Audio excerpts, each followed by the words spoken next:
짠! 네, 깜짝 놀라셨죠? 앞에 새로운 영상이 추가됐습니다. 네. 그래서 이제 저는 앞에 센스쟁이, 은싸이, 세계사 이야기 이런 거를 안 할 겁니다. 항상 되게 민망했었는데요. 저희 반 반장님 우리 실력자 슬구 학생이 만들어준 작품입니다. 너무 마음에 드는 것 같습니다. 감사합니다. 자, 오늘은 이렇게 뭔가 새로운 변화에 대해서 우리가 살펴보도록 할 겁니다. 세상이라고 하는 게 이제 변화가 있는데 이게 항상 조금씩 변해가지만 뭔가 갑작스럽게 뭔가 새로운 것들이 나타나는 게 있습니다. 이제 우리가 오늘은 그러한 부분들에 대해서 한번 살펴볼 거예요. 지금까지는 우리는 중세 서유럽에 대해서 살펴봤습니다. 중세 서유럽은 봉건제라고 하는 것과 크리스교라고 하는 커다란 두 개의 축을 중심으로 움직였었죠. 그런데 우리 지난 시간에 여러분들 배워서 알겠지만 십자군 전쟁 이후에 이러한 서유럽 봉건사회가 무너지고 교황을 중심으로 한 교회의 권위가 무너지게 되면서 새로운 문화 흐름이 나타나게 됩니다. 우리는 서유럽에서 시작된 그러한 문화 흐름을 바로 르네상스라고 부릅니다. 르네상스라고 부르죠. 제가 아까 농담으로 르네상스? 죄송합니다. 네, 이런 거 했었는데요.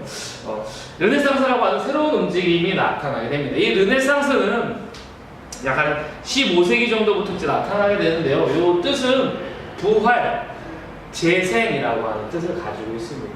무엇을 부활하고 무엇을 재생하냐? 바로 이 이전에, 즉 중세 유럽이 가지고 있었던 그 이전 시기, 즉 그리스, 로마 시기의 것을 다시 한번 부활시키고 재생하자라고 하는 그러한 것이 르네상스입니다. 그러면 로마와 그리스는 어떠한 생각을 가지고 있었냐? 그들은 어떤 특징을 가지고 있었냐? 바로 인간 중심적인 그러한 특징을 가지고 있었습니다. 그래서 다시 그리스 중심의 신 중심의 그러한 세계관에서 우리가 인간에게 다시 초점을 맞추는 그러한 시대가 바로 이 르네상스의 시대고 그러한 의의를 가지고 있는 겁니다. 이 이전에는 신이라고 하는 것을 통해서 세상을 바라보고 모든 일상생활까지 해석이 되었다면 이제는 인간 중심으로 바뀌기 시작했다. 이게 굉장히 중요합니다. 왜? 이 이후에 여러 가지 지금의 모습이 나타나기 때문이죠. 인간의 초점을 맞추고 이후에 이제 자본주의가 나타나고 과학이 발달하고 하는 것들이 모두 다 바로 이 시작이라고 볼 수 있죠. 특별히 이 르네상스가 처음으로 시작된 지역은 이탈리아 지역입니다. 이탈리아를 중심으로 해서 르네상스가 발전을 하게 되는데요. 이 이탈리아에서 이렇게 빠르게 르네상스가 시작된 이유가 있어요. 첫 번째 이유는 우선은 이 이탈리아, 바로 로마가 있는 곳이죠. 지금도 알고 있죠. 네. 로마 구정 문화가 그대로 그 자리에 들어있었기 때문입니다. 그리고 오른쪽에 있었던 비잔티움의 학자들이 멸망하게 되면서 다들 이 왼쪽에 있는 이탈리아로 넘어오죠. 학자들. 그냥 넘어왔겠어요? 책들도 들고 왔겠고 그러한 사상들을 들고 왔겠죠. 그 다음에 도시 번영입니다. 학자들만 있는다고 발전하는 게 아니거든요. 봉건 제후들이 무너지게 되면서 그리고 또한 아마 배웠을 거예요. 십자군 전쟁 이후에 지주계 문화권이 형성이 됐다고. 지주계 그 교역권, 문화권 아니 교역권이요. 교역권이 형성이 되면서 도시가 번영을 하게 되고요. 그러면서 잘 사는 상인들, 힘 있는 군주들이 나타나게 되는데 여러분 그렇지 않아도 뭔가 돈이 있고 이제 여유가 생긴 거예요. 이 사람들이 이러한 문화, 예술에 관심을 두게 되고 그러한 돈들을 그러한 사람들에게 투자하기 시작을 합니다. 그래서 문화활동을 지원을 하게 되죠. 그래서 이제 등장한 인물들이 우리가 잘 알고 있는 좀 이따 설명한 레오나르도 다빈치라든지 라파엘, 그다음에 미켈란젤로, 보티첼리 이런 사람들이 이제 미술 분야에서 탁월한 그런 모습, 물론 미술 분야만이 아니지만 모습을 드러냅니다. 이 르네상스, 이탈리아의 르네상스는요, 그런 인간과 자연을 사실적으로 묘사한다라고 하는 특징을 가지고 있습니다. 먼저 여러 영역으로 나누어 봤을 때 먼저 인문주 2차로 최초의 근대인이다라고 하는 별명을 가진 바로 페트라르카 네. 라고 하는 인물이 있고요. 알아주세요. 최초의 근대인. 그리고 보카치오 아니고 보카치오라고 하는 사람은 데카메론이라고 하는 책을 저술합니다.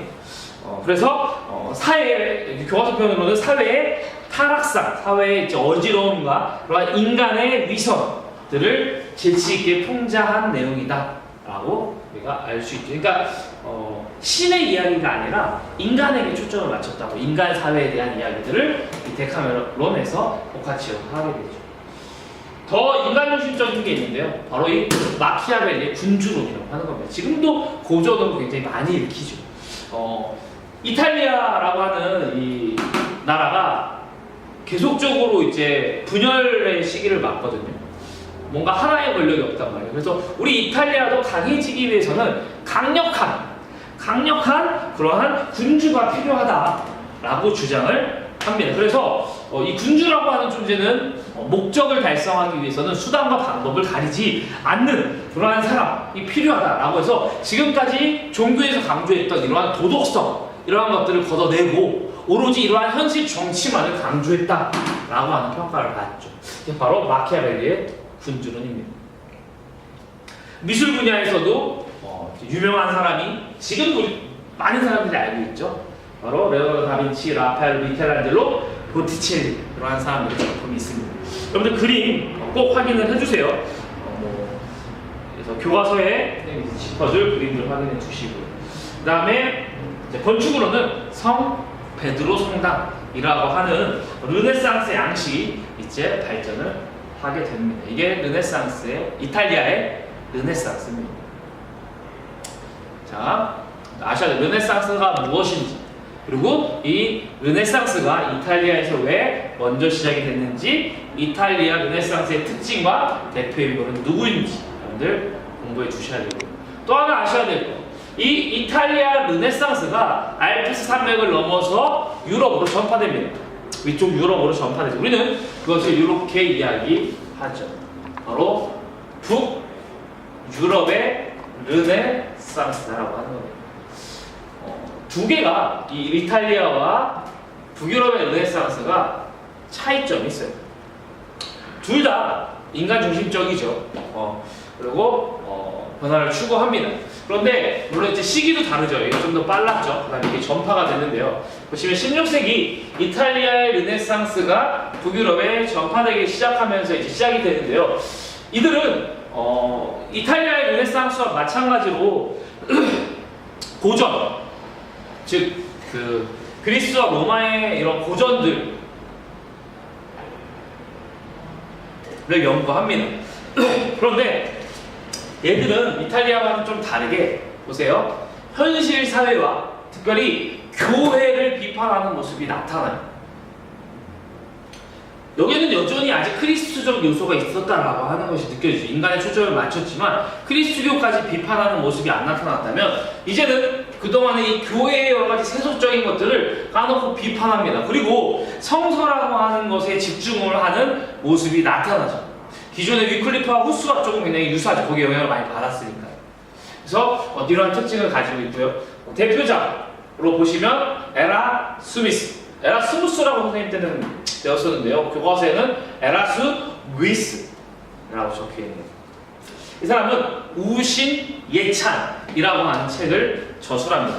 우신예찬은 이제 교회의 여러 가지 폐간들을 풍자해서 비판하는 것이죠. 토마스 모는 유토피아, 혹시 유토피아라고 하는 말 들어봤나요? 우리 카메라가? 네, 들어보셨어요? 우리가 뭔가 유토피아 꿈꾸는 그런 아름다운 세상, 뭔가 이상적인 세계를 이 사람이 이제 글로 써내려간 것이죠. 이게 바로 토마스 모의 유토피아, 우리가 유토피아 하는 게 여기서 온 것이죠. 우신예찬, 유토피아. 이 시기에 이 북유럽에서는요 또한 국민문학이 발달합니다. 국민문학, 자기네들만의 이제 문학이 발달하죠. 그래서 이전에는 라틴어가 굉장히 많이 쓰였다면 이제부터는 스스로 자기네들의 문학을 모국어로 저술하게 되고요. 대표적으로 세르반테스의 돈키호테 들어봤나요? 몰락한 기사의 이야기. 두께가 이만해요. 이것도 고전으로 유명한데요. 몰락한 기사가 돌아다니면서 막 이제 세상은 이미 바뀌었는데 본인은 계속 기사. 그래서 막 선생님 좀 읽어봤는데 막 이렇게 막 등대에 막 돌격도 하고요. 막 아무튼 여러 가지 이야기들, 그 중세 이런 무너졌던 이 시대의 모습을 다루고 있고요. 손이 굉장히 제가 많이 움직이네요, 그죠? 그리고 셰익스피어 누군지 알죠? 셰익스피어 4대 빅 해서 햄릿 대표적인 작품들 햄릿, 리어왕, 오셀로, 맥베스. 네, 셰익스피어에 대해서 살펴봤었고요. 그 다음에 화학기술의 발달입니다. 이제 중국으로부터 화약, 나침반 등이 들어오면서 이 중세 사회의 여러 가지 변화에 많은 영향을 주게 됩니다. 특별히 여기 화약이 들어오면서 여러 전쟁 양상이 바뀌게 돼요. 기존의 기사들은 칼과 창으로 전쟁을 했죠. 그런데 이제는 화약이 들어오면서 이제 화승총과 대포라고 하는 그런 새로운 것이 들어오게 되면서 기사들이 더욱더 빨리 몰락하는 데 하나의 일조를 하게 되고요. 그 다음에 그런 과정 가운데 이제 있는 기사 계층이 필요 없어졌죠. 그래서 국가에서 이제 상비군 등을 고용하는, 그래서 봉급을 주고, 그 다음에 군도의 규모도 커지고요. 그런 변화가 있고요. 그 다음에 이제 나침반이 뭐 하는 거죠? 이렇게 우리가 방향을 알 수 있는 거죠. 그러다 보니까 이 나침판으로 인해서 이제 멀리까지 항해를 하게 되고요. 그로 인해서 이제 나중에 유럽 세계가 이제 점점 뻗쳐나가는, 그래서 이제 다음번에 배울 신앙도 개척에 큰 영향을 주게 되죠.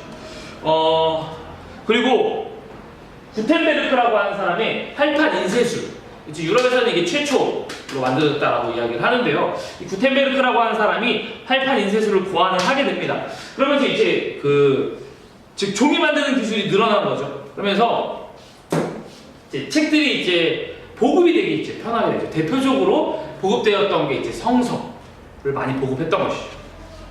여전히 그래도 그리스도교가 많이 힘이 있는 시대니까요. 물론 비판하고 하지만 여전히 그리스도교가 힘이 있습니다. 그래서 많은 사람들에게 이제 이러한 책들, 새로운 지식들을 전파하게 되면서 사람들의 이성을 자극하게 되고요.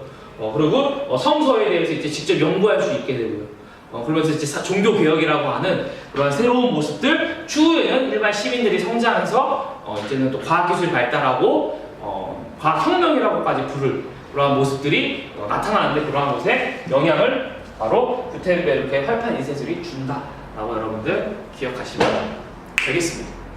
크게 어렵진 않죠? 여러분들 르네상스의 배경과 이탈리아의 르네상스, 그리고 북유럽의 르네상스, 이게 다른 점과 특징들 여러분들 잘 알아두시면 되겠습니다. 그리고 다음 파트로는 우리가 이러한 성서 비판 이후에 나타난 종교 개혁에 대해 살펴보도록 하겠습니다. 안녕.